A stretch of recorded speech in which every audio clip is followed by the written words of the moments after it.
Fang के वहां से जाने के बाद ही फिंग गेट को अच्छे से बंद कर देता है और हंसते हुए बोलता है, सच में वो लड़का कितना बड़ा बेवकूफ है, उसने यहाँ पे मेरी बात पर भरोसा कैसे कर लिया। और भले ये टोकन उसका था पर ये टोकन मेरा होने वाला है। मैं किसी फॉर्मेशन मास्टर की हेल्प से इसके अंदर अपना ऑरा इंसर्ट कर दूंगा और एक बार मेरा ऑरा इस टोकन के अंदर चला गया उसके बाद कोई भी उसकी बात पर भरोसा नहीं करेगा क्योंकि उसकी कल्टीवेशन काफी ज्यादा लो है। मुझे लग रहा है अब मैं प्रमोट होकर डायरेक्ट अर्थ रैंक का डीमन सॉर्सर बन जाऊंगा। और अभी ही फिंगो ये सब बोल ही रहा होता है तभी हम देखते ही फिंगो खिड़की पे आता है। लू फैंग बोलता है, ही फिंगुआ आखिर तुम किस बात से खुश हो रहे हो। ही फिंगो अभी भी काफी शांत होने का ट्राई कर रहा होता है और लू फैंग से पूछता आखिर तुम्हें क्या चाहिए। वही ही फिंगो मन में सोच रहा होता है कहीं ऐसा तो नहीं कि लू फैंग ने मेरा प्लान सुन लिया। अभी तक इस टोकन के अंदर मेरा ऑरा गया नहीं है और अगर इस टाइम में मेरा प्लान बाहर आ जाता है तो मैं यहाँ पे कुछ भी नहीं कर पाऊंगा। तभी लू फैंग बोलता है, मुझे माफ करना, मैं यहाँ पे अपना टोकन लेना भूल गया था। लू फैंग के मुंह से टोकन का नाम सुनते ही फिंगो काफी ज्यादा परेशान हो जाता है। वो बोलता है अभी तुम्हारा रिवॉर्ड लेना बाकी है, तुम अभी इस टोकन को मेरे पास से नहीं ले सकते। ये जो मैटर ये 7 डीमन जनरल से रिलेटेड है तो मुझे इस मैटर के लिए हेवन रैंक के डीमन सॉर्सर मास्टर ली से मिलना पड़ेगा। तो वहीं तुम्हारी जो रैंक है तुम पर्सनली जाकर उनसे नहीं मिल पाओगे। तभी लू फैंग बोलता तो आप एक काम करना, जब भी आप मास्टर ली से मिलने जाओ तो मुझे अपने साथ में लेके चल जाना। तभी लू फैंग जैसे अपने टोकन को लेने वाला होता है ही फिंगो उसका हाथ पकड़ लेता है और बोलता है, लू फैंग तुम यहाँ चले जाओ, मुझे इस बात को डीमन कैचिंग ब्यूरो को बताना है और इस चीज के अंदर मैं बिल्कुल भी डिले नहीं कर सकता, तो प्लीज मुझे माफ कर देना। तभी लू फैंग अपना हाथ दबाते हुए बोलता है, ही फिंगुआ क्या तुम पक्का मुझे मेरा टोकन वापस नहीं करने वाले। तुमने यहाँ पे जो भी चीज बोली वो सब का सब मैंने सुन लिया है और यहाँ तक मैंने ये भी सुन लिया कि तुम अर्थ रैंक के डीमन सॉर्सर पे प्रमोट होने वाले हो। ही फिंगुआ लू फैंग ये सारी बातें सुनकर काफी ज्यादा शॉक हो गया होता है। उसके बाद लू फैंग को बोलता है, अगर तुमने मेरी बात सुन भी ली है तो आखिर से क्या फर्क पड़ता है, यहाँ पे कोई भी तुम्हारी बात पर भरोसा नहीं करने वाला, तो इसीलिए तुम इस सिचुएशन को समझ जाओ और चुपचाप से मुझे क्रेडिट लेने दो। तभी अचानक से लू फैंग अपने पास से एक लाउड स्पीकर निकालता है और जोर जोर से बोलने लगता है, प्लीज यहाँ पे कोई आ जाओ, ही फिंगो मेरा क्रेडिट चुराना चाहता है। तभी ही फिंगो जब देखता है कि लू फैंग यहाँ पे पूरे डीमन कैचिंग ब्यूरो को बुला लेगा तो वो उसके मुंह के अंदर पेपर घुसेड़ देता है जिससे कि वो चुप हो जाए। लेकिन लू फैंग यहाँ पे जो भी काम करता है वो उसके अंदर 100% देता है, इसीलिए वो ही फिंगो को हटा के वापस लाउड स्पीकर से बोलने लगता है। ये सब देखने के बाद ही फिंगो के पास कोई चॉइस नहीं बचती, वो लू फैंग को उसका टोकन वापस कर देता है। ही फिंगो सोच रहा था अभी तक इस टोकन का ऑरा चेंज नहीं किया गया, अगर यहाँ पे डीमन कैचिंग ब्यूरो के लोग आ जाते हैं तो उनको मेरे खिलाफ काफी बड़ा सबूत मिल जाएगा और ना सिर्फ यहाँ पे मेरा अर्थ रैंक का डीमन सॉर्सर बनने का सपना टूट जाएगा बल्कि ये सब पता लगने के बाद मैं मिस्टीरियस रैंक का डीमन सॉर्सर भी नहीं रह पाऊंगा। लेकिन लू फैंग इतने शांत का होने वाला था, वो ही फिंगो को बोलता अगर तुम चाहते कि मैं यहाँ पे चुप रहूं तो तुम्हें मुझे 100 गोल्ड टेल्स देनी होगी। ही फिंगो काफी गुस्से में आते हुए उसको एक बैंक नोट देता है जिसकी वैल्यू 100 टेल्स होती है। तभी लू फैंग उसको मना करते हुए बोलता है, मुझे बैंक नोट नहीं चाहिए, मुझे यहाँ पे गोल्ड चाहिए। ही फिंगो बोलता है, तुम्हें 100 गोल्ड टेल चाहिए तो एक काम करो तुम मुझसे वो चुरा लो। लू फैंग स्माइल करते हुए बोलता है, मैं यहाँ पे वही करने तो आया हूँ, तुम्हें क्या लग रहा है मैं यहाँ पे तुम्हारे साथ क्या कर रहा हूँ। तभी लू फैंग बोलता है, ही फिंगो मुझे एक बात बताओ, तुम्हारा फ्यूचर ज्यादा जरूरी है फिर तुम्हारा पैसा। अगर मैं यहाँ पे तुम्हारी जगह पे होता तो मैं पक्का फ्यूचर चुनता क्योंकि पैसा तो मैं वापस कमा लूंगा। ये सुनने के बाद ही फिंगो काफी ज्यादा गुस्से में आता है और सोचता है लू फैंग को खत्म करना ही पड़ेगा। वो एक डैगर बाहर निकालता है और लू फैंग को स्टेप करने के लिए आगे बढ़ता है, लेकिन वो यहाँ भूल चुका था कि लू फैंग की बॉडी की सबसे बड़ी स्ट्रेंथ है तो एक डैगर से वो स्टेप नहीं होने वाली। यहाँ पे ना सिर्फ ही फिंगो अपने अटैक के अंदर फेल हुआ बल्कि लू फैंग उसका हाथ पकड़ते हुए बोलता है कि तुम मुझे लास्ट टाइम बता दो तुम मुझे 100 गोल्ड टेल दोगे या नहीं। तभी ही फिंगो अपने पास से गोल्ड टेल निकालने लगता है और बोलता है, तुमने मेरे पास से चोरी क्यों नहीं कर लिया। लू फैंग उसके चेस्ट के अंदर काफी बड़ा पंच मारता है, बोलता है तो आखिर मैं यहाँ पे क्या कर रहा हूँ। ही फिंगो वहाँ पे हंसते हुए बोलता है, मैं तुम्हें यहाँ पे डिस्टर्ब नहीं करने वाला। लू फैंग ही फिंगो को बोलता है, तुम अपना ध्यान रखना, मैं तुम्हें यहाँ पे गारंटी नहीं दे सकता कि मैं तुमसे और गोल्ड टेल मांगूंगा या नहीं। ही फिंगो लू फैंग की बातों से काफी ज्यादा गुस्सा हो गया होता है और वहीं पे जमीन पे गिर जाता है और वहाँ पे ही फिंगो को जमीन में बेहोश देख के लू फैंग सोच रहा होता है, ये बंदा यहाँ पे एक जोक भी सहन नहीं कर सकता, सच में कितना बड़ा बेवकूफ बंदा है। अब आगे जाके मुझे नहीं पता कि ये मेरे साथ क्या करने वाला है, क्या ये अपने सुपीरियर की हेल्प से मेरे को मारने ट्राई करेगा। लू फैंग बोलता चाहे जो भी करे वो सब मैं बाद में देखूंगा, अभी के लिए मैं इसके यहाँ पे बेहोश होने का फायदा उठा लेता हूँ। लू फैंग ही फिंगो की जेब में से बहुत सारी चीजें निकाल लेता है, फिर जोर से चिल्लाते हुए बोलता है, ही फिंगो बेहोश हो गया। और तभी अगले दिन डीमन कैचिंग ब्यूरो के सारे लोग इसी बारे में बात कर रहे होते हैं कि ही फिंगो ने लू फैंग के टोकन को चुराने का ट्राई किया और लू फैंग ने उसको वहीं पे पकड़ लिया और बहुत बुरे से मारा। यहाँ तक कि वहाँ के डार्क ब्यूरो के लोग भी आए थे। लू फैंग डार्क ब्यूरो वालों को डिस्कशन करते हुए देख के काफी सरप्राइज हो रहा होता है। फैटी वैंग लू फैंग को बोलता है कि डीमन कैचिंग ब्यूरो के पास हर जगह स्पाई है और वो सारे स्पाई ना सिर्फ डीमन सॉर्सरर है बल्कि बहुत सारे एजेंट भी है और वो सारे लोग डार्क ब्यूरो के अंदर काम करते हैं, जहाँ पे एक तरफ डीमन सॉर्सरर डीमन को मारने का काम करते हैं, वही जो डीमन ब्यूरो होती है वो डीमन सॉर्सरर के लिए नए नए इन्फॉर्मेशन आने का काम करती है। लू फैंग बोलते हैं डार्क ब्यूरो काफी बढ़िया जगह है, यहाँ के लोग के अंदर काफी डिसिप्लिन भी है। लू फैंग बोलते हैं मैंने यहाँ पे ही फिंगो के बारे में न्यूज इसलिए फैलाई ताकि उसकी रेपुटेशन काफी खराब हो सके, लेकिन यहाँ पे मुझे लगता है कि मुझे काफी ज्यादा फायदा होने वाला है। तभी हम देखते वहाँ पे एक बंदा दौड़ते हुए आता है और वो बोलता है कि मैं डार्क ब्यूरो से हूँ और आपको यहाँ पे हेवन रैंक के डीमन सॉर्सर मास्टर ली ने बुलाया है, तो आप प्लीज मेरे साथ चलिए। लू फैंग भी कोऑपरेट करते हुए बोलता है, फैटी वैंग जू फैंग को बुला के ले आओ, मैं इनके साथ जा रहा हूँ। तभी हमें एक हॉल का सीन दिखाया जाता है जहाँ पे ली केयरन के साथ दो बंदे और बैठे होते हैं। तभी मास्टर ली लू फेंग से बोलते, तुम्हें पता है तुमने कितना बड़ा क्राइम किया है, तुम्हें यहाँ पे हम लोगों ने झूठ नहीं बोलना चाहिए था। ये सुनकर लू फेंग काफी शौक आता है, बोलता है मास्टर ली आखिर आप ऐसा क्यों बोल रहे हैं। ली कियारिन आगे बोलता है, मिरर डीमन जो कि 7 डीमन जनरल में से एक है, वो एनर्जी गैदरिंग रियलम के 4th लेवल के मार्शल आर्टिस्ट के हाथों से कैसे मारा गया। तुम यहाँ पे क्लेम करोगे तुमने अपनी एक्सटर्नल स्किल के हाथ से उसको हराया है, लेकिन आखिर कौन सी ऐसी एक्सटर्नल स्किल होती है जो कि इतनी ज्यादा पावरफुल होती है। बहुत सारे ग्रैंड मास्टर जिन्होंने एक्सटर्नल स्किल को मास्टर कर रखा है वो भी मिरर डीमन के हाथों से मारे गए, तो आखिर एक येलो रैंक के डीमन सॉर्सर के लिए करना कैसे पॉसिबल है। अगर तुम्हें सच में ऐसी कोई स्किल आती है तो प्लीज एक्सप्लेन करो ताकि हम भी ऐसी अच्छी स्किल सीख सके। लू फेंग यहाँ पे काफी ज्यादा कॉर्नर्ड फील कर रहा होता है और वो यही सोच रहा था कि मैं यहाँ पे क्या बोलूं। तभी लू फेंग उनको बोलता है, मैंने यहाँ पे जो भी बोला वो बिल्कुल सच है, मैंने मिरर डीमन को हराने के लिए अपनी एक्सटर्नल स्किल का यूज किया है। वहीं अपने मन के अंदर लू फेंग अपना नेक्स्ट मूव सोच रहा होता है, क्योंकि वैसे भी अगर वो अपने एनिमी को जानता है तो उसके साथ डील करना काफी आसान होता है। ये सब देखने वाला ली कियारिन बोलता है, फटाफट से एक्सप्लेन करो कि वहाँ पे क्या क्या हुआ था। जैसे ही लू फेंग बोलने वाला होता है ली कियारिन उसको मना कर देता है और बोलते हैं कि सारी स्टोरी फैटी यंग बताएगा। और वहीं फैटी यंग जो कि दिखने में काफी बेवकूफ हो लेकिन वो बिल्कुल भी बेवकूफ नहीं है, उसे पता है उसे यहाँ पे क्या बोलना था कि लू फेंग को बिल्कुल भी दिक्कत ना हो। स्टोरी बताते हुए बोलते हैं हमारे लू फेंग एक हीरो है, उनकी जो नॉलेज थी वो 7 डीमन जनरल से भी ज्यादा थी। उन्होंने यहाँ पे काफी हिम्मत दिखाई और मिरर डीमन से फाइट करके अपने साथी को बचा लिया। और फैटी वैंग की स्टोरी के हिसाब से लू फेंग उनके साथी के लिए हीरो है। वहीं लू फेंग सोच रहा था, लगता है मैंने फैटी वैंग को काफी मिसजज कर दिया, सच में काफी टैलेंटेड है। हालांकि वहाँ बैठे 2 अर्थ रैंक के डीमन सॉर्सर इस बात पे ऑब्जेक्शन उठाने लगते हैं। उनका कहना ये अगर मिरर डीमन जीतना इतनी आसान होता तो आज से 2 साल पहले जिन ग्रैंड मास्टर ने एक्सटर्नल स्किल को मास्टर कर रखा था वो आखिर मिरर डीमन के हाथों से क्यों मारे गए। शायद से ये भी हो सकता है कि मिरर डीमन और लू फेंग ने हमारे खिलाफ एक प्लान बनाया हो। ली कियारिन बोलते ऐसा हो सकता है कि ये मिरर डीमन और ब्लड डीमन सेटल का प्लान हो। तो मैं यहाँ पे लू फेंग की इनोसेंस को प्रूव करने के लिए उसका फिजिकल एग्जाम लेना चाहूंगा। ली कियारिन ट्रू एनर्जी रियलम की पावर को अपने फिंगर टिप पर कंसंट्रेट करता है और अचानक से लू फेंग के सर के अंदर उसको इन्फ्यूज कर देता है और लू फेंग की बॉडी के अंदर ट्रू एनर्जी रियलम के पावर के जाते ही ली कियारिन उसकी बॉडी को सेंस करने लगता है। ली कियारिन अपनी आंखें खोलता है और काफी ज्यादा शॉक होता है, उसने कभी नहीं सोचा कि लू फेंग एक साथ इतनी सारी एक्सटर्नल स्किल को मास्टर कर रहा है। ये सब देखते हुए फील कर पा रहा हूँ कि ये हमारे एरिया का बहुत बड़ा टैलेंट है। इस एग्जाम को लेने के बाद ली कियारिन बोलता है जो भी लू फेंग बोल रहा है पता नहीं क्यों मुझे सच लग रहा है। तभी उनमें से एक अर्थ रैंक की डीमन सॉर्सर खड़ी होती है और बोलती है कि मुझे एक बात, आपने सुपीरियर को ये बात कैसे समझाओगे। ये बात तो मानना बिल्कुल पॉसिबल नहीं कि येलो रैंक का डीमन सॉर्सर वो कर सकता है जो कि बहुत सारे ग्रैंड मास्टर भी नहीं कर पाए। ली कियारिन एक्सप्लेन करते हुए बोलता है जो एक्सटर्नल स्किल होती है वो फिजिकल बॉडी के ऊपर फोकस करती है, जो एक्सटर्नल स्किल होती है वो ब्राइट एस्पेक्ट को दिखाती है और वही जो सोल स्किल होती है वो डार्क एस्पेक्ट को दिखाती है। और जैसे कि एक्सटर्नल स्किल बॉडी की ब्राइट एनर्जी को बढ़ाता है और वही जो मिरर डीमन के डोमेन है वो डार्क है। और ये बात तुमको पहले से पता ही होगी कि डार्क और ब्राइट कभी एक साथ नहीं हो सकते और यही वजह है कि मिरर डीमन लू फेंग की पावर को नहीं झेल पाया और लू फेंग ने अपनी एक्सटर्नल स्किल के हेल्प से मिरर डीमन को हरा दिया। ये सब सुनकर लू फेंग को काफी शांति मिल रही होती है क्योंकि मास्टर ली ने जो यहाँ पे एक्सप्लेनेशन दी थी वो बिल्कुल सेंस बनाती है। अगर वैसे ही मुझे यहाँ पे बोला जाता तो मुझे कोई और रीजन नहीं सूझता और ये बात इन्होंने इतनी सीरियसली बोली कि मैंने भी इस बात पे भरोसा कर लिया। तभी उनमें से एक अर्थ रैंक का डीमन सॉर्सर खड़ा होता है और बोलता है तो आखिर जिन ग्रैंड मास्टर ने एक्सटर्नल स्किल को मास्टर किया था वो मिरर डीमन को क्यों नहीं हरा पाए। ली कियारिन उस अर्थ रैंक के डीमन सॉर्सर पे चिल्लाते हुए बोलता है जब भी कोई बंदा ग्रैंड मास्टर रियल में पहुंच जाता है तो उसके बाद इतनी फियर्स एनर्जी होती है कि खुद को प्रोटेक्ट कर सके। उसको यहाँ पे गोल्डन बेल शील्ड और आयरन क्लोथ की कोई जरूरत नहीं। अगर तुम इतनी छोटी सी बात नहीं समझ सकते तो आखिर तुम ग्रैंड मास्टर रियल में कैसे पहुंचोगे।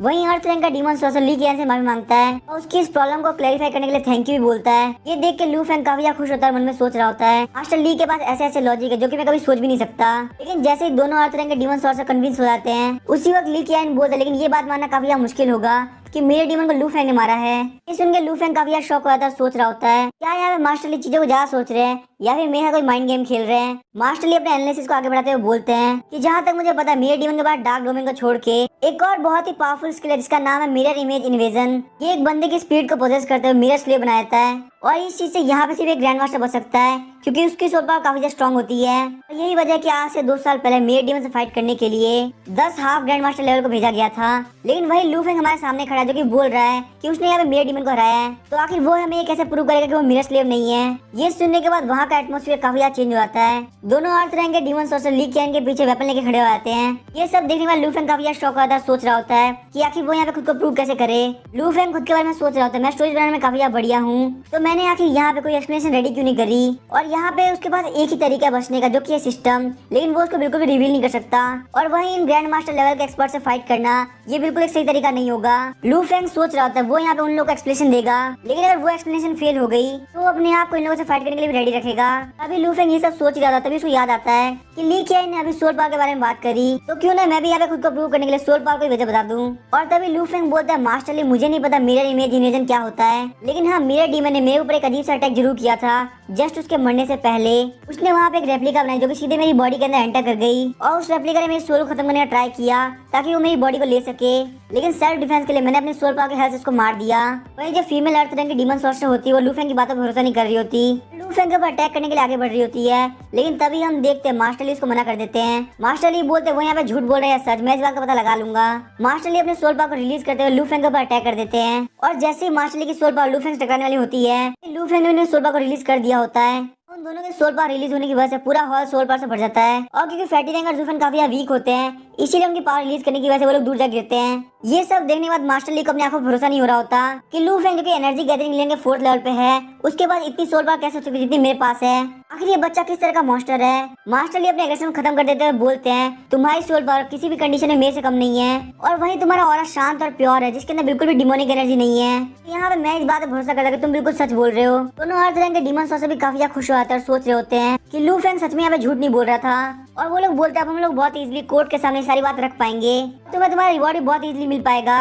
और आखिरकार फिनिश स्ट्रीक काउंटी के डीमन कैचिंग ब्यूरो ने बहुत बड़ा काम करके दिखाया और उन सब में सबसे बड़ी बात तो ये है कि हमारे पास एक ऐसा टैलेंट है जिसके पास एक एवरेज पर्सन से बहुत ही ज्यादा सोल पावर है। और लू फेंग जब देखता है कि अर्थ रैंक के डीमन सॉर्सर अचानक से इतने चेंज हो गए तो वो अपने मन के अंदर उनके दोगलेपन को क्रिटिसाइज करता है क्योंकि उन दोनों बंदों ने अपने बिहेवियर को इतनी जल्दी चेंज किया जितनी जल्दी आप बुक का पेज भी चेंज नहीं कर सकते। तभी मास्टर ली अनाउंस करते हुए बोलते अब क्योंकि हमारे सामने सारी सच्चाई आ चुकी है इसीलिए हम लोग यहाँ पे लू फेंग को उसका रिवॉर्ड दे सकते हैं। लू फेंग तुम्हें यहाँ पे 1 रैंक प्रमोट किया जाता है और साथ में तुम्हें 1000 गोल्ड टेल्स मिलती है और वही 1 मिलियन मेरिट पॉइंट भी। और ये रिवॉर्ड सिर्फ तुमको डीमन कैचिंग ब्यूरो की तरफ से मिल रहा है। जब हम लोग इस बात को कोर्ट के अंदर पेश करेंगे तो तुम्हें एडिशनल रिवॉर्ड भी मिलेंगे क्योंकि तुमने बहुत ही यंग एज पे बहुत बड़ा अचीवमेंट हासिल किया है। सच में तुम्हारी डेस्टिनी के अंदर बहुत बड़ा होना लिखा है। लू फेंग उनमें सोच रहा था सच में मेरी किस्मत काफी अच्छी है। Merit point great flame dynasty की इंटरनल करेंसी है। इसको डीमन कैचिंग ब्यूरो के सारी ब्रांचेस में एक्सेप्ट किया जाता है। अगर आपको मेरिट पॉइंट कमाना है तो आपको डीमंस को मारना पड़ेगा। मेरिट पॉइंट से डीमन कैचिंग ब्यूरो के कंट्रीब्यूशन हॉल के अंदर जाके आप बहुत सारे मेटेरियल भी खरीद सकते हो और अगर उन लोगों के पास कोई आइटम अवेलेबल नहीं होगा तो वो तुमको बाहर से भी खरीद के देंगे। जहाँ तक मुझे पता है कि नेट रैंक के डीमन को मारने के लिए 1 लाख मेरिट पॉइंट मिलते हैं तो इसका मतलब 1 मिलियन मेरिट पॉइंट 10 डीमन को मारने के बराबर हुए। सच में तो मेरे लिए काफी बढ़िया है। हालांकि अभी लू फेंग खुशी मना ही रहा था तभी फीमेल अर्थ रैंक की डीमन सॉर्सर बीच में बोलती है कि आपको नहीं लगता कि लू फेंग के लिए 1 मिलियन मेरिट पॉइंट बहुत ज्यादा हो गए, तो अभी एनर्जी गैदरिंग डीमन के सिर्फ 4th लेवल पे है। तभी मास्टर ली रिप्लाई करता अगर तुमने यहाँ पे 7 डीमन जनरल में से एक को मारा होता तो तुम लोग का रिवॉर्ड लू फेंग से भी बहुत ज्यादा होता। वो फीमेल अर्थ रैंक की डीमन सॉर्सर मास्टर ली से माफी मांगती है और उसके बाद दोनों अर्थ रैंक के डीमन सॉर्सर फैटी रैंक और जू फेंग के साथ चले जाते हैं। उन दोनों के वहाँ जाने के बाद मास्टर ली लू फेंग को वार्न करते हैं आज से तुम्हारा नाम पूरी डायनेस्टी के अंदर काफी ज्यादा फेमस हो जाएगा। लेकिन मेरी एक बात ध्यान रखना फेम के साथ साथ मुसीबत भी साथ में मिलती है, खासकर जब तुम एनर्जी गैदरिंग डीमन के सिर्फ 4th लेवल पे हो तो इसी वजह से लोग तुम्हें काफी हल्के मिलेंगे और तुम्हारा रिस्पेक्ट नहीं करेंगे। हालांकि तुम्हारे पास काफी अच्छा फिजिकल और सोल टैलेंट है लेकिन तुम्हारा एनर्जी कल्टिवेशन टैलेंट काफी कम है। इसका मतलब तुम्हारे लिए ग्रैंड मास्टर लेवल पे पहुंचना काफी मुश्किल होगा। लेकिन यहाँ बहुत अलग अलग तरीके होते हैं जिनसे आप ग्रैंड मास्टर लेवल पे पहुंच सकते हो। यहाँ पे तुम पिल तालिस्मान और फॉर्मेशन यूज कर सकते हो अगर तुम्हारे पास बहुत ही स्ट्रॉन्ग सोल पावर है जो कि तुम्हारे पास है। और यही वजह कि मैंने तुम्हें यहाँ पे रोक रखा है ताकि मैं तुमसे यहाँ पे पूछ सकूं कि क्या तुम इन रास्तों को चुनना चाहोगे। तभी लू फेंग बोलता है मास्टर ली आपको क्या लगता है कि आखिर मुझे कौन सा रास्ता चुनना चाहिए। मास्टर ली बिना किसी हेजिटेशन के बोलते हैं मैं तुम्हें यही बोलूंगा कि तुम यहाँ पे पिल के रास्ते को चुनो क्योंकि पिल का रास्ता यहाँ पे सबसे ज्यादा पॉपुलर है। मैं तुम्हें पिल का रास्ता इसलिए बोल रहा हूँ क्योंकि मेरे पास तुम्हारे लिए एक टास्क है। अगर तुम उस टास्क को कम्प्लीट कर लेते हो तुम्हारा वेल्थ और स्टेटस दोनों ही ग्रैंड मास्टर लेवल से बहुत ज्यादा आगे निकल जाएगा। यहाँ तक कि तुम्हें ग्रैंड मास्टर लेवल पे पहुंचने की जरूरत भी नहीं पड़ेगी। तुम्हारा टास्क ये कि तुम्हें जेड ड्रैगन सीक्रेट रियम के अंदर जाना है, वहाँ से इटर्नल यूथ पिल एम्पर के लिए लेके आनी है। और तुम मेरी बात पर भरोसा नहीं करोगे लेकिन सिर्फ एक पिल तुम्हें एम्पर के बरोबर ला सकती है। और जहाँ तक मैं तुम्हें बता दूं हमारे जो एम्पर है उनकी लाइफ एंड होने के कगार पे है और पिछले 10 साल के अंदर उन्होंने यहाँ पे 3 आदेश निकाले हैं। जो भी यहाँ पे इटर्नल यूथ पिल लेके आएगा उसको यहाँ पे इस एम्पायर के अंदर चांसलर का टाइटल मिलेगा। और अब यहाँ पे लेटेस्ट ऑफर ये निकाला गया है कि जो भी बंदा उस पिल को लेके आएगा उसको यहाँ पे साइड बाय साइड किंग बनने का मौका मिलेगा। साइड बाय साइड किंग बनना इसका लाभ एम्पर के बरोबर हो गए और ये जो पोजीशन होगी वो इस लैंड की हाईएस्ट पोजीशन भी होगी। लेकिन लू फेंग जानता था कि ये इतना सिंपल नहीं होने वाला इसीलिए वो मास्टर ली से इसके बारे में डिटेल पूछता है। लू फेंग को पता चलता कि इटर्नल यूथ पिल को 100 साल पहले मास्टर क्यूलोंग ने बनाया था। ये जो मास्टर थे इन्होंने भी कल्टीवेशन के लिए अपने पिल का रास्ता चुना था। एल्केमी के वर्ल्ड के अंदर किसी भी पिल को बेस्ट पिल नहीं कहा सकता जैसे कि मार्शल आर्टिस्ट को उनके कॉम्बैट के थ्रू जाना जाता है। लेकिन वहीं अगर बात करें कोई मार्शल आर्टिस्ट अगर पिल का रास्ता चुनता है तो काफी ज्यादा अलग हो जाता है। हर एक एल्केमी मास्टर अलग अलग पिल के अंदर बेस्ट होता है तो इसीलिए उनकी वैल्यू को कंपेयर करना काफी मुश्किल होता है। लेकिन वही मास्टर क्यूलोंग जिन्होंने इटर्नल यूथ पिल को बनाया उनको पिल किंग के नाम जाना गया। हालांकि ये पिल आपको इटर्नल लाइफ नहीं दे सकती, लेकिन आपकी लाइफ को जरूर बढ़ा सकती है, आपकी एजिंग को रिवर्स कर सकती है और आपकी किस्मत को भी चेंज कर सकती है। लेकिन वही मास्टर क्यूलंग बहुत ज्यादा कुछ अचीव कर पाते, पर वो एक यंग एज के अंदर ही मारे गए।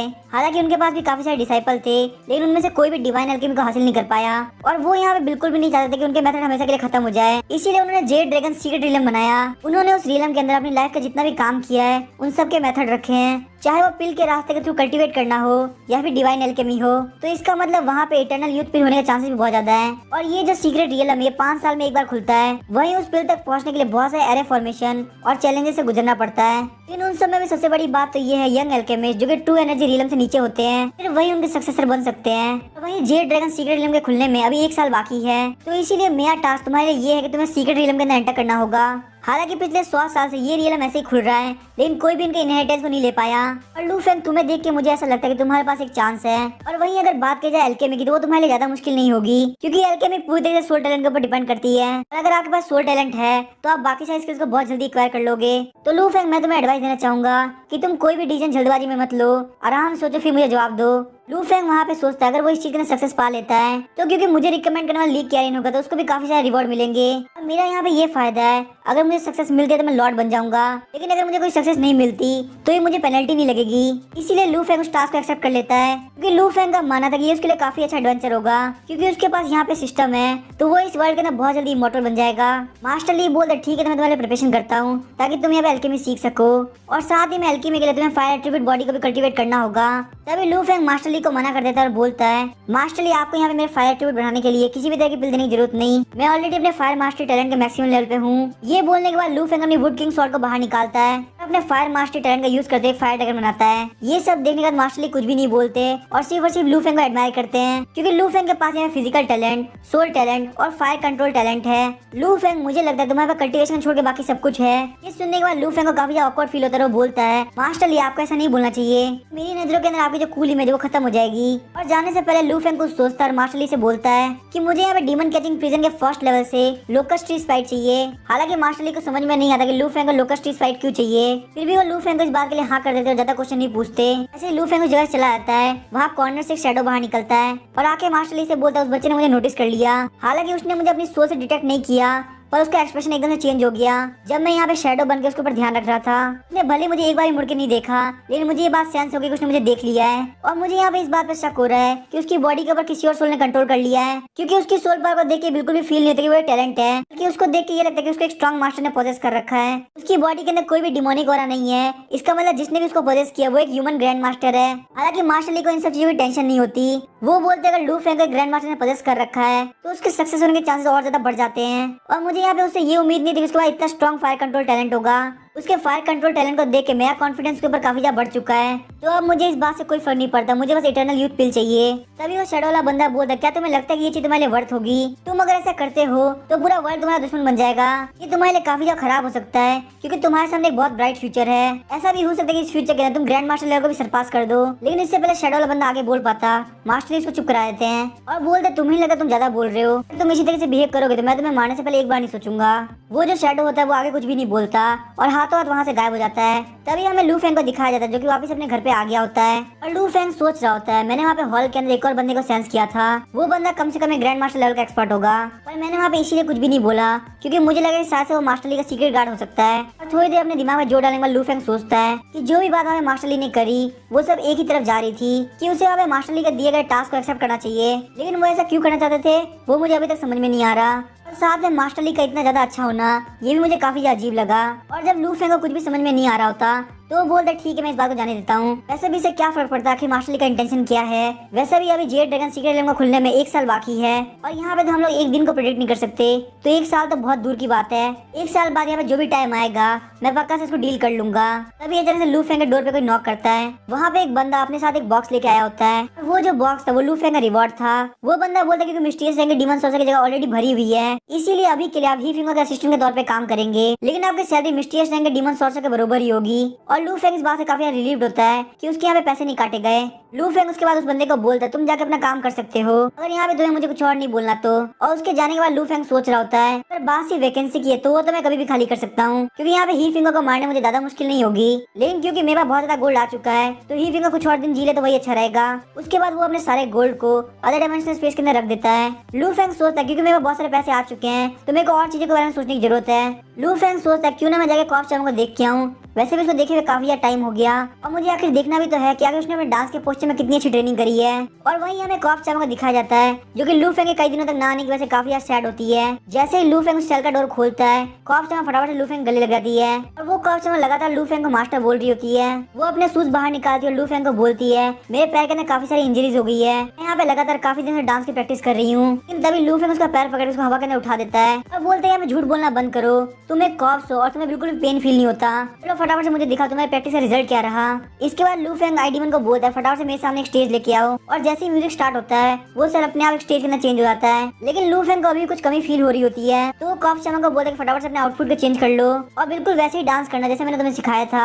कॉफ शामा का डांस देखकर म्यूजिक सुनकर लू फेंग को काफी बढ़िया लग रहा होता है और लू फेंग बोलता है तुम्हारा डांस अब पहले जितना बुरा नहीं रहा और सच में मुझे ऐसा फील हो रहा है कि मैं अपने घर पे वापस आ चुका हूँ। थोड़ी देर बाद हम देखते हैं कि लू फेंग वहाँ पे नींद आना स्टार्ट हो जाती है। तभी लू फेंग को याद आता है कि वो यहाँ पे क्या करने के लिए आया है। फटाफट से लोकस टी डीमन के पास जाता है और लू फेंग वहाँ पे देख के लोकस टी डीमन काफी सरप्राइज हो जाता है और उसको ग्रीट करते हुए बोलता है मास्टर आपका वेलकम है और मैं आपको यहाँ पे कॉन्ग्रेचुलेट करना चाहूंगा कि आपको वुड किंग स्वॉर्ड मिल गई। तभी लू फेंग स्माइल करता है और बोलता है मैं भी तुम्हें कॉन्ग्रेचुलेट करना चाहूंगा क्योंकि मैं तुम्हारे लिए आज के दिन सेलिब्रेट करने के लिए आया हूँ। तभी लोकस टी डीमन बोलता है सेलिब्रेट, लेकिन आगे किस लिए? लू फेंग बोलता है आज तुम इस जगह को छोड़ के जाने वाले हो इसीलिए मैं तुम्हें यहाँ पे कॉन्ग्रेचुलेट करने के लिए आया हूँ, मैं तुम्हें यहाँ से काफी अच्छी जगह पे लेके जाऊंगा।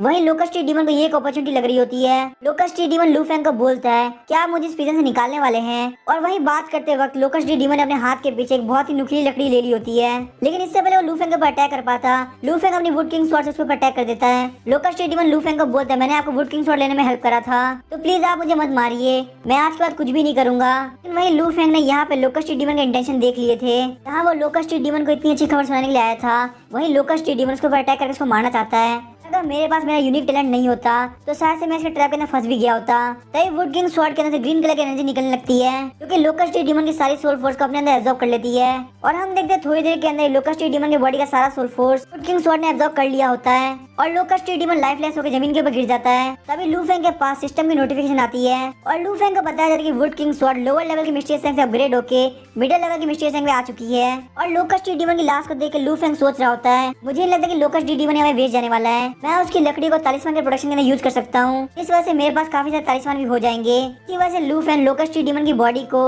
अपने अदर डायमेंशनल स्पेस के अंदर रख देता है और उस सेल से बाहर निकलने के बाद लू फेंग सीधे मैट हॉल की तरफ जाता है ताकि वो अपने मैट को एक्सचेंज कर सके। और जब वहाँ का अटेंडेंट देखता है कि लू फेंग जो कि एनर्जी गैदरिंग रियलम के लेवल पे है तो यहाँ पे आइटम्स खरीदने के लिए आया तो वो लू फेंग पे काफी चिढ़ जाता है और लू फेंग को बताता है कि लो रैंक के आइटम का कैटलॉग इधर पड़ा है तुम यहाँ से खुद से ढूंढ सकते हो। लेकिन तभी वो अटेंडेंट काफी सरप्राइज होता है क्योंकि लू फेंग ने अपने डीमन सोर्सर का टोकन वहाँ पे रखा होता है जिस टोकन के अंदर 1 मिलियन मेरिट पॉइंट होते हैं और वहीं वो अपने अपॉइंटमेंट डॉक्यूमेंट भी रख देता है जो कि मिस्टीरियस टैंक के डीमन सोर्सर के लिए होते हैं। जो अटेंडेंट होता है वो काफी शॉक हुआ था, उसने आज से पहले कभी ऐसा नहीं देखा था कि एक एनर्जी गैदरिंग रियलम के 4th लेवल का बंदा एक मिस्टीरियस टैंक के डीमन सोर्सर बन चुका हो और साथ में उसके टोकन के अंदर 1 मिलियन मेरिट पॉइंट भी हो, उसमें भी उसने 7 डीमन जनरल में से एक को हरा रखा हो।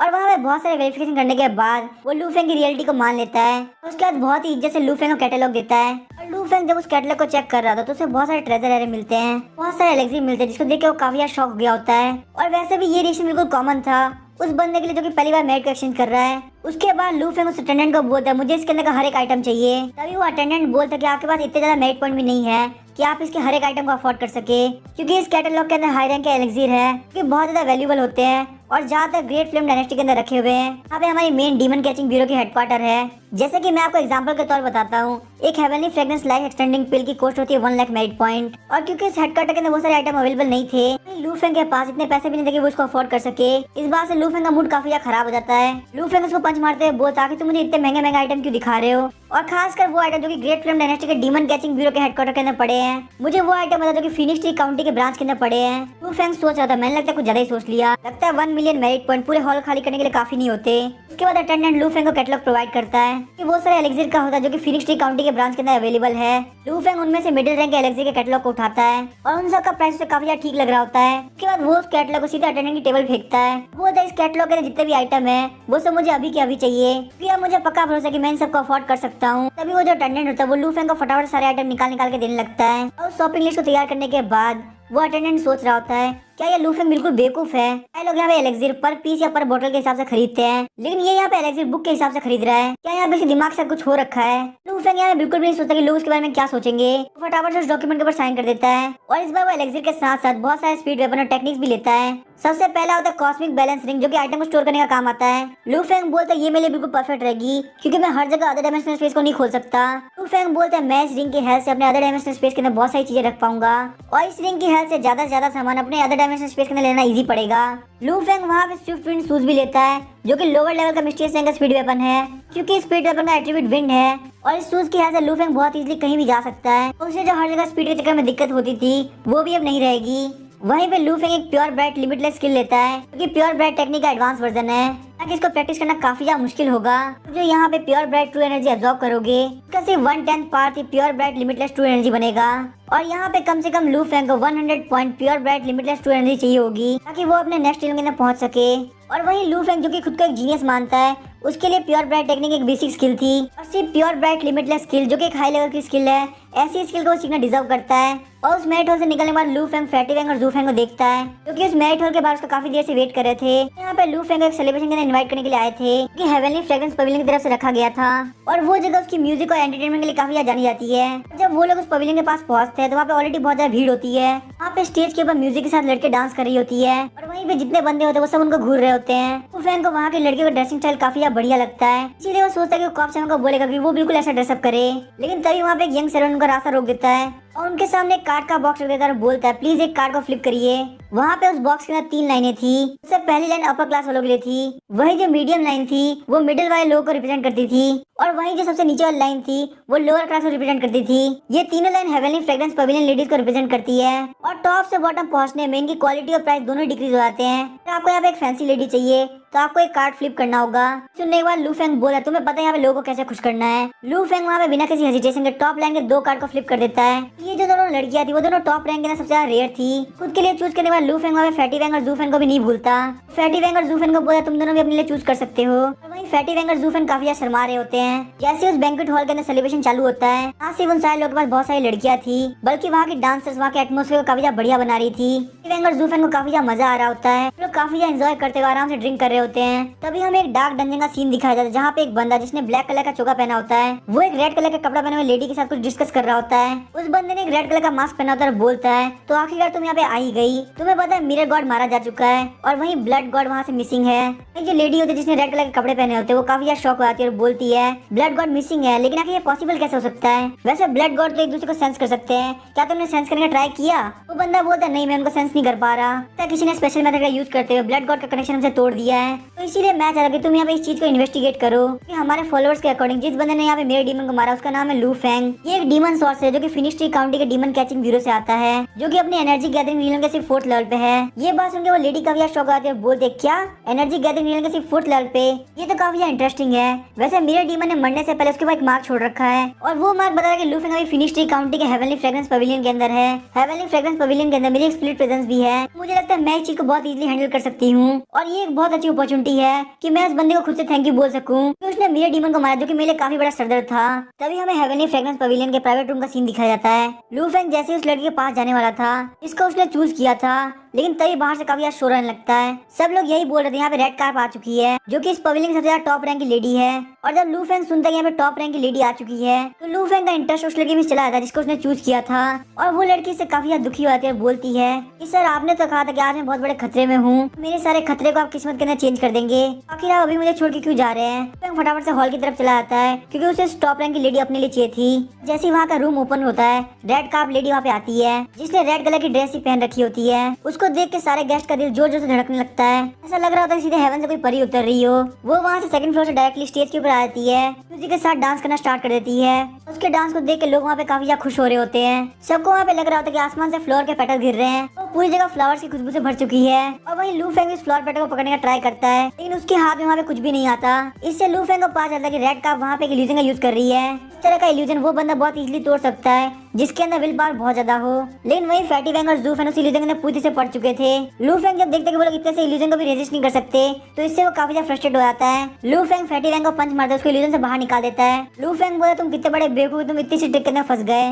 ताकि फैटी वैंग को भी इस बात का काफी ज्यादा रिग्रेट हो रहा होता है। लेकिन वो लू फेंग को बोलता है ब्रदर लू आप काफी कुछ मिस कर रहे हैं, हमको इन सारी चीजों पे ज्यादा दिमाग नहीं लगाना चाहिए, यहाँ पे वैसे भी एंजॉय करने के लिए आए हैं और खासकर यहाँ तो हमें बिल्कुल भी दिमाग नहीं लगाना चाहिए। Red carp lady finish T county के अंदर अपने इल्यूजन और चार्म्स की वजह से काफी ज्यादा फेमस है। बहुत सारे लोग सिर्फ इस चीज का एक्सपीरियंस करने के लिए यहाँ पे आते हैं। मुझे यहाँ पे रियलिटी के अंदर आके काफी ज्यादा बुरा लग रहा है, उनको सिर्फ यहाँ पे एंजॉय करना चाहिए और कुछ भी नहीं। लू फेंग वहाँ पे सारे गेस्ट को देख के बोल रहा होता है। सारे लोग इल्यूजन के अंदर फंस के काफी ज्यादा खुश है। उसके बाद लू फेंग फटाफट से अपर फ्लोर से कूद जाता है ताकि वो भी इस चीज का एक्सपीरियंस कर सके। लू फेंग की किस्मत काफी ज्यादा खराब थी। जैसे ही वो वहाँ पे नीचे आया रेड कार्प का डांस खत्म हो चुका था और वो वहाँ से वापस रेस्ट करने के लिए चली आती है। वो वहाँ पे एक मेड को भेजती है और बोलती है कि आप लोग को बिल्कुल भी टेंशन करने की जरूरत नहीं, आप लोग को एक और मौका मिलेगा कि आप उनको देख सके। और यहाँ पे रेड कार्प लेडी ने एक चैलेंज दिया है, तो ये बंदा यहाँ पे उनके क्वेश्चन का आंसर दे पाएगा, उनके साथ एक नाइट वाइन पीते हुए कन्वर्सेशन कर सकता है। फिर बाहर से काफी ज्यादा एक्साइटेड होता है, अपना हाथ खड़ा करता है, सोचता है ये तो बिल्कुल एक स्टोरी का प्लॉट जैसा है। मेन कैरेक्टर वो अपने रीइंकार्नेशन का फायदा उठाते सब लोग को इम्प्रेस करता है। जो टॉप ग्रेड की लेडी है वो उसकी हो जाती है और मुझे लगता है मेरे पास भी मेन कैरेक्टर होने का लक है और मुझे बिल्कुल ऐसी अपॉर्चुनिटी मिली है। उसके बाद मेड स्क्रोल को ओपन करते हैं जिसके ऊपर बहुत सारे फ्लोर्स को पेंट किया गया था।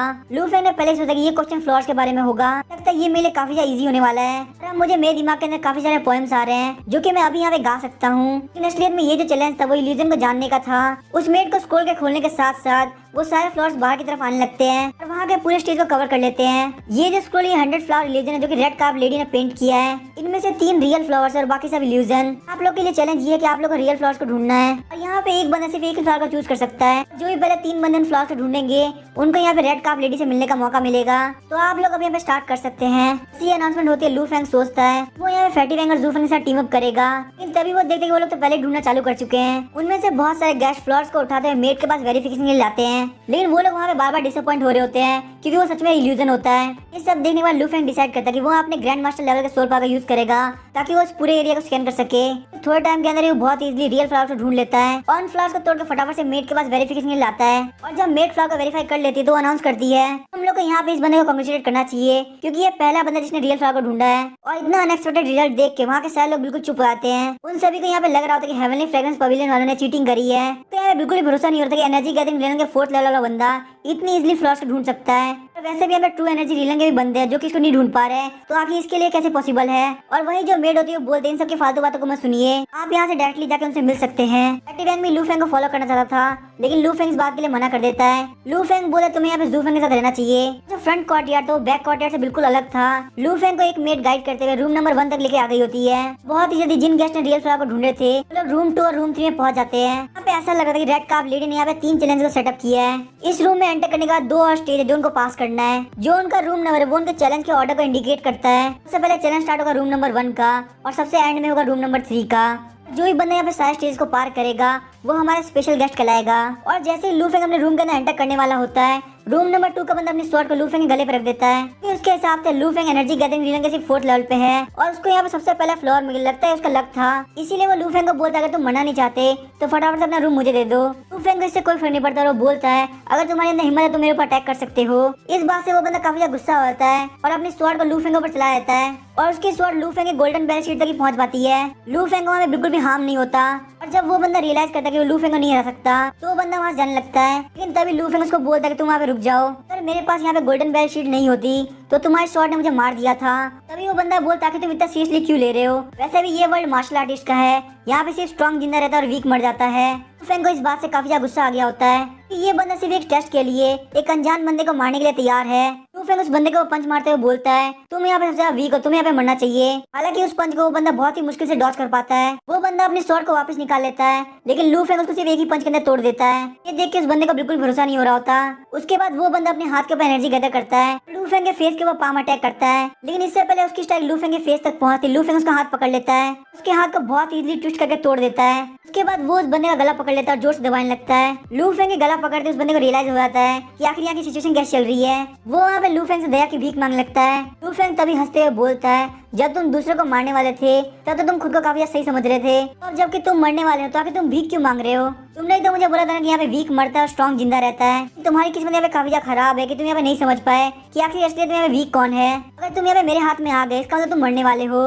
लेकिन यहाँ पे तुम्हें मार के मैं अपने हाथों गंदा नहीं करना चाहता। वैसे भी तुम्हारे यहाँ पे मर जाने से इस वर्ल्ड को कोई फर्क नहीं पड़ेगा, तो इसीलिए मैं तुम्हें यहाँ पे जिंदा रहने देता हूँ ताकि तुम अपनी गलती को सुधार सको। लेकिन हाँ, मैं तुम्हें यहाँ पे ऐसे नहीं छोड़ने वाला, मैं तुम्हारी मेडियंस को डिस्ट्रॉय कर दूंगा। इससे तुम यहाँ पे रियलिटी में बहुत ज्यादा वीक हो जाओगे और तुम्हें यहाँ पे पता चलेगा कि असलियत में वीक होना कैसा होता है। लू फेंग फटाफट से उसके इलेक्ट्रिक फील्ड को रोक देता है और उसकी सारी कल्टीवेशन को नलीफाई कर देता है। और क्योंकि उस बंदे की पावर पूरी से खत्म हो चुकी थी, इसीलिए वो बंदा मुंह से खून खाने लगता है, बेहोश हो जाता है। तभी उनमें से एक मेड लू फेंग से पूछती है आखिर आपने इसके साथ इतना बुरा क्यों किया, और यहाँ पे आपने इसको इतना ज्यादा इंजर्ड कर दिया जबकि आपको तो बिल्कुल भी चोट नहीं लगी है। लू फेंग सोचता लगता है यहाँ के लोग काफी आइडियल होते हैं। मेड को बोलता कि इसने मुझे थप्पड़ मारा था, क्या आपको लगता है कि मैंने इसके साथ जो किया वो बिल्कुल फेयर था? फिर आप मुझे क्या सजेस्ट करते, मुझे क्या करना चाहिए था? अभी वो मेड बोलती यहाँ पे सारी चीजें पीसफुली भी हो सकती थी, यहाँ पे वायलेंस की कोई जरूरत थी नहीं, क्योंकि ये बंदा ऑलरेडी जान चुका था कि लू फेंग आपकी स्ट्रेंथ बहुत ज्यादा है, तो वो आपसे यहाँ पे रूम नहीं छीन सकता। लू फेंग जानता कि उस मेड से ज्यादा देर बात करना बिल्कुल बेवकूफी होगी, इसीलिए वो उस मेड को रेस्पॉन्स के तौर पे काफी ज्यादा थप्पड़ मारता है। इस बात से वो मेड काफी ज्यादा शॉक आती है और बोलती है मैं यहाँ पे मेरी यंग लेडी की फेवरेट हूँ और मेरी यंग लेडी फिनिश काउंटिंग के अंदर बहुत सारे पावरफुल लोगों को जानती है।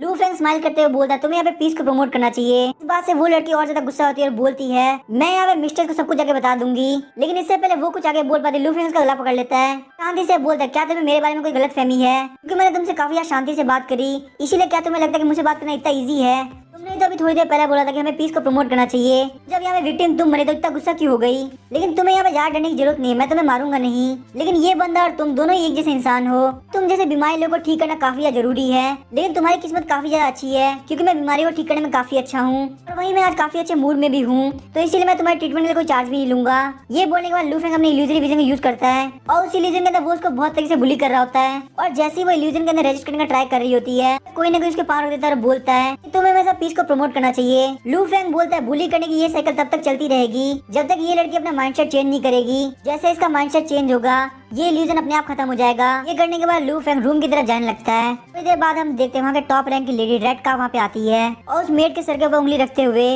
उस इल्यूजन का एक्सपीरियंस करते जो कि वो मेड देख रही थी, और वो इल्यूजन देखने के बाद रेड काप लेडी बोलती है सच में इल्यूजन काफी ज्यादा पावरफुल है, और उसके बाद वो उस डोर को ओपन करते हुए उसके अंदर एंटर कर जाती है। वो काफी ज्यादा शर्मा रही होती है और बोलती है मास्टर लू आपका इल्यूजन टेक्निक काफी ज्यादा बढ़िया है। उसको देख के मैं रेड काप लेडी काफी ज्यादा शॉक हो गई थी। लू फेंग बोलता है रेड काप लेडी मुझे आप काफी ज्यादा पसंद आई। उसके बाद लू फेंग खुद को रोक नहीं पाता और बोलता है टॉप रैंक की लेडी दूसरों से काफी ज्यादा अलग है। तभी रेड काप लेडी बोलती है मैं बस यहाँ पे पोलाइट नहीं हो रही बल्कि मैं आपको काफी ज्यादा एडमायर करती हूँ। यहाँ पे जितने भी लोग हैं वो सब मेरी इल्यूजन को काफी ज्यादा एडमायर करते हैं, लेकिन आपके जैसे मास्टर के सामने मेरी इल्यूजन स्किल सिर्फ बच्चों का खेल है, और मेरी मेड एक ऐसी इल्यूजन में फंस पाई वो सच में उसकी बहुत अच्छी किस्मत है। मुझे तो यहाँ पे उसको एक लेसन सिखाने के लिए आपको थैंक यू बोलना चाहिए। उसकी बातें सुनने के बाद लू फेंग बोलता है क्या तुम मुझ पे यहाँ पे गुस्सा नहीं हो बल्कि तुम मुझे यहाँ पे थैंक यू बोल रही हो, आखिर ऐसा क्यों? रेड काप लेडी बोलती है हाँ मैंने बिल्कुल सही कहा, मुझे बहुत ज्यादा खुशी कि आपने उसको इल्यूजन के अंदर डाला। मैं यहाँ पे हमेशा उससे अच्छे से बात करती हूँ, इसी वजह से काफी एरोगेंट हो चुकी थी। वो हमेशा अपने थॉट्स को जबरदस्ती दूसरों के ऊपर डालती थी, मैं हमेशा उसको डांटती थी लेकिन वो कभी मेरी बात नहीं समझती, लेकिन आपने उसकी गलती को उसको ठीक करने में हेल्प करी, ये बहुत ज्यादा अच्छी बात है, इसीलिए मेरा आपको थैंक यू बोलना ये वाजिब सी बात है, क्योंकि वैसे भी इस वर्ल्ड के सिर्फ और सिर्फ सर्वाइव करने का लॉ चलता है और कुछ भी नहीं। अगर यहाँ पे कोई किसी को प्रोवोक करेगा तो उसको उसके लिए प्राइस चुकानी पड़ेगी। उसके बाद वो लू फेंग को टेबल के पास लेके जाती है और उसके बाद लू फेंग के लिए एक वाइन का ग्लास फिल करती है। वो लू फेंग से बोलती है मास्टर लू आखिर आपका पूरा नाम क्या है? तभी लू फेंग बोलते हैं एक दूसरे को नाम से बुलाने काफी ज्यादा फॉर्मल होगा, आप मुझे यहाँ पे ब्रदर लू बुला सकती हो। रेड काप लेडी बोलती है ब्रदर लू क्या आप वाइन पीना पसंद करेंगे? और ये सुनने के बाद लू फेंग के नाक में से खून आने लगता है और वो रेड काप लेडी के प्यार में बावड़ा हो जाता है। रेड काप लेडी को अपने पास खींच लेता है और जैसे ही वो नेक्स्ट स्टेप पे बढ़ने वाला होता है रेड काप लेडी उसको वहीं पे रोक देती है और आगे की तरफ चली जाती है। फिर वो घूमते हुए बोलते मेरी मेड ने जहाँ पे किया उसके लिए मैं आपसे माफी मांगना चाहूंगी। अपॉलॉजी के तौर पे ब्रदर लू मैं आपके लिए डांस करने वाली हूँ, मैं यहाँ पे चाहूंगी कि आप मेरी मेड के लिए कोई भी ग्रज न रखे। लू फेंग ठरकपने से पागल हो जाता है और बोलता है हाँ मैं डांस देखना पसंद करूंगा लेकिन मुझे एक बहुत ही कूल डांस चाहिए। तभी रेड काप लेडी बोलती है जैसे ब्रदर लू चाहेंगे मैं बिल्कुल वैसे ही डांस करूंगी। उसके बाद वो अपना कूल डांस स्टार्ट करती है और उसके कूल डांस को देख के लू फेंग से बिल्कुल भी कंट्रोल नहीं होता। वो आगे बढ़ते हुए रेड काप लेडी को अपने पास खींच लेता है। काप लेडी बोलती है आज की रात काफी ज्यादा ठंडी है, क्यों ना हम लोग पहले वार्म अप के लिए वाइन पी ले। उसके बाद वो फटाफट से उठती है और लू फेंग के लिए एक वाइन का कप बनाती है और वो उनमें से एक वाइन का कप खुद भी पीती है जो कि उसकी पूरी बॉडी के ऊपर लग गया होता है। लू फेंग रेड काप लेडी को अपने ऊपर से धक्का देता है और बोलता है आखिर इस वाइन का कलर ऐसा क्यों है, क्या इसके अंदर तुमने यहाँ पे पॉइजन मिलाया है? रेड काप लेडी को वहाँ पे गिरने की वजह से काफी ज्यादा पेन फील हो रहा होता है। एक्सप्लेन करते हुए बोलती है पर्पल ब्राइट वाइन है जो कि पर्पल बैम्बू के वेसल से निकला आता है और उसके अंदर पर्पल पर्पल एनर्जी को इन्फ्यूज भी किया जाता है और यही वजह है कि इसका कलर पूरी तरह से पर्पल है। ये वाइन बहुत ही ज्यादा रेयर है, उसकी वैल्यू भी बहुत ज्यादा है। अपनी पूरी लाइफ डांस करके निकाला है और मैं इतनी प्रीशियस वाइन के अंदर कभी पॉइजन नहीं डालूंगी। लू फेंग अपने सर को खुजाते हुए बोलता है, मुझे नहीं पता था कि इस वाइन की वैल्यू इतनी ज्यादा है। और लू फेंग का ऐसा रिएक्शन देख के रेड कार्प लेडी काफी एनोइंग फील कर रही होती है, लेकिन फिर भी वो अपने आप को शांत करते हुए लू फेंग के लिए एक और कप फिल करती है। लू फेंग उस वाइन को देखते हुए सोच रहा होता है, आखिर इतनी महंगी वाइन मैं कैसे पी सकता हूँ, आखिर इसको पीने का तरीका क्या है, क्या मैं इसको धीरे धीरे करके पीऊं या फिर एक बार में पी जाऊं। लू फेंग को वाइन को ऐसे घुरते हुए देख कर रेड कार्प लेडी को काफी टेंशन होने लगती है। वो सोच रहे थे क्या मैंने यहाँ पे कोई गड़बड़ कर दी, कहीं इसको यहाँ पे शक तो नहीं हो गया कि मैंने इसके अंदर पॉइजन मिलाया है। नहीं, मुझे नहीं लगता ऐसा हो सकता है। ब्लड एसेंस चार्म कलरलेस और टेस्टलेस है और इसको तो कोई ग्रैंड मास्टर लेवल का भी डिटेक्ट नहीं कर सकता।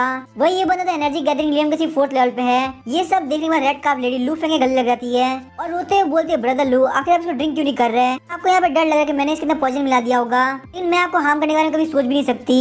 ये सुनने के बाद लू फेंग उसको किस कर देता है और बोलता है, मैं यहाँ पे कभी भी आपके ऊपर शक नहीं कर सकता, आपको यहाँ पे बिल्कुल भी टेंशन करने की जरूरत नहीं, मैं इसको जरूर पीऊंगा। और उसके बाद लू फेंग उस पर्पल वाइन को एक बार में पी जाता है। लू फेंग बोलता है, ये वाइन तो काफी ज्यादा अच्छी है, इसको पीने के बाद मुझे फील हो रहा है कि मेरी पूरी बॉडी गर्म हो चुकी है और अब मेरे दिल को काफी ज्यादा खुशी हो रही है क्योंकि मैंने आपकी बात मान ली। और रेड कार्प लेडी, आखिर आपको इसको ड्रिंक करने के बाद कैसा फील हो रहा है? ये सब सुनने के बाद रेड कार्प लेडी काफी शॉक हो गई होती है और सोचती है, लगता है मैंने यहाँ पे काफी कम पॉइजन का यूज किया है। उसके बाद लू फेंग के लिए एक और वाइन ग्लास फिल करके लाती है। लू फेंग बिना हेजिटेट करते उस वाइन को ले लेता है और वापस से एक बार में पीने के लिए रेडी होता है। तभी लू फेंग को सिस्टम की तरफ से अलर्ट आता है और उसे बताया जाता है कि आपके ऊपर शैडो डीमन ने अटैक किया है, इसीलिए आपके पॉइजन रेजिस्टेंस 1000 पॉइंट से बढ़ चुकी है। और यहाँ पे आपको एक टैलेंट मिलता है जिसका नाम है इम्यून फ्रॉम 100 पॉइजन। सिस्टम के अलर्ट के साथ लू फेंग वाइन के ऊपर उंगली करता है और बोलता है, इस वाइन के अंदर पॉइजन है, तुम इसको बिल्कुल भी मत पीना, इस पूरे वाइन को मैं पीने वाला हूँ। उसके बाद रेड कार्प लेडी से उसकी वाइन छीन लेता है और एक ही बार में उस वाइन को पी जाता है। लू फेंग सिस्टम को अलर्ट देता है कि आपके ऊपर शैडो डीमन ने अटैक किया है और आपके पॉइजन रेजिस्टेंस के अंदर 1000 पॉइंट ऐड होते हैं। लू फेंग का इतना केयरफ्री एटीट्यूड देख के रेड कार्प लेडी सोच रही थी, क्या ये बंदा पागल है और आखिर इस बंदे ने मेरे डीमन को कैसे मारा होगा? क्या वो इन्फॉर्मेशन सच में करेक्ट थी? क्योंकि मुझे ऐसा बिल्कुल भी नहीं लगता कि ये बंदा उसको मार सकता है। वहीं लू फेंग सोच रहा होता है कि आखिर मेरा पॉइजन रेजिस्टेंस क्यों बढ़ा, लगता है मैंने यहाँ पे बहुत ही कम ड्रिंक किया है, मुझे थोड़ा और ड्रिंक करना होगा। उसके बाद लू फेंग की नजर वाइन के पॉट की तरफ जाती है। लू फेंग अपने कप को फेंकते हुए बोलता है, मेरे होम टाउन के अंदर लोग बोलते हैं अगर आप अपने मन भर ना पियो तो वो आपके लिए काफी ज्यादा बुरा हो सकता है, तो इसीलिए अगर तुम्हें कोई दिक्कत ना हो तो जब तक मैं सेटिस्फाई नहीं होता तब तक यहाँ पे मैं इस वाइन को पीना चाहता हूँ। रेड कार्प लेडी ये सब सुन के काफी ज्यादा शॉक हुई होती है। उसको यहाँ पे खुद के ऊपर शक हो रहा था, सोच रही होती है कहीं मैं इस वाइन के अंदर पॉइजन मिलाना भूल तो नहीं गई। और वही लू फेंग बिल्कुल भी दिमाग नहीं लगाता और उस पूरे वाइन के जग को एक बार में खाली कर देता है और वही जो सिस्टम होता है उसको लगातार अलर्ट दे रहा होता है और एंड में बोलता है कि आपने पॉइजन रेजिस्टेंस के मैक्सिमम लेवल पे पहुंच चुके हैं, इसीलिए आपको यहाँ पे पॉइजन मिलता है जिसका नाम है इम्यून टू 1000 पॉइजन। वाइन को पीने के बाद लू फेंग उस जग को भी तोड़ देता है और उस जग के टूटने के बाद जो भी थोड़ा बहुत पॉइजन बचा होता है वो सब वहाँ पे ग्राउंड के ऊपर गिर जाता है। ये देखने के बाद रेड कार्प लेडी काफी शॉक हुई होती है, लेकिन लू फेंग अभी भी सेटिस्फाई नहीं हुआ होता। वो अपनी जेब से एक पैकेट निकाला जिसको देख रेड कार्प लेडी काफी शॉक हुई होती है। रेड कार्प लेडी सोच रही थी तो मेरा पॉइजन है, क्या इसने मेरे से ले लिया था? इसका मतलब इसको मेरे बारे में बहुत पहले से पता था। लेकिन वहाँ पे बहुत अजीब बात होती है कि लू फेंग उस पूरे पॉइजन को एक बार में पी लेता है। सिस्टम लू फेंग को बोलते कि आपने पॉइजन रेजिस्टेंस के मैक्सिमम लेवल पे पहुंच चुके हो, आपको यहाँ पे एक नया टैलेंट मिलता है जिसका नाम है इम्यून टू 10,000 पॉइजन। लेकिन पूरा एक पैकेट पॉइजन पीने के बाद भी लू फेंग सेटिस्फाई नहीं हुआ होता। लू फेंग बोलते रेड कार्प लेडी, क्या तुम्हारे पास और पॉइजन है? अगर तुम्हारे पास यहाँ पे और पॉइजन है तो फटाफट से लेके आओ। वही रेड कार्प लेडी इस बात को इग्नोर कर रही होती है, बोलती है ब्रदर लू, आखिर आप किस बारे में बात कर रहे हैं? मुझे आपकी ये बात बिल्कुल भी समझ में नहीं आ रही। लेकिन वही लू फेंग बोलता है, नाटक करना बंद करो तो फटाफट से मेरे लिए और पॉइजन लेके आओ, वरना ये सब तुम्हारे लिए काफी ज्यादा बुरा होगा। तो रेड कार्प लेडी को रियलाइज हो जाता है कि उसकी स्कीम बाहर आ चुकी है, तो काफी ज्यादा सीरियस होती है, लू फेंग के ऊपर अटैक करती है। उसके पंच को देख के लू फेंग स्माइल करता है और रेड कार्प लेडी को काफी ज्यादा पंच मारता है। उसके पंच मारते रेड कार्प लेडी का सर गायब हो गया होता है और उसकी बॉडी सीधे जाके जमीन के ऊपर गिरती है और थोड़ी देर तक वो बॉडी बिल्कुल भी नहीं हिल पाती। लेकिन तभी उसके सर के आसपास ब्लैक कलर की मिस्ट आने लगती है और जैसे जैसे वो मिस्ट और ज्यादा बढ़ने लगती है वो अपने फेस को वापस रिकवर कर लेती है। इससे पहले वो कुछ आगे बोल पाती, लू फेंग उसके आधे सर को किक मार के उड़ा देता है। उसके बाद लू फेंग बोलता, तुम मुझे यहाँ पे ब्रदर लू बोल रही हो और मुझे और पॉइजन नहीं दे रही, इसके बाद क्या तुम्हें लगता है कि तुम मुझे ब्रदर लू कहना डिजर्व करती हो?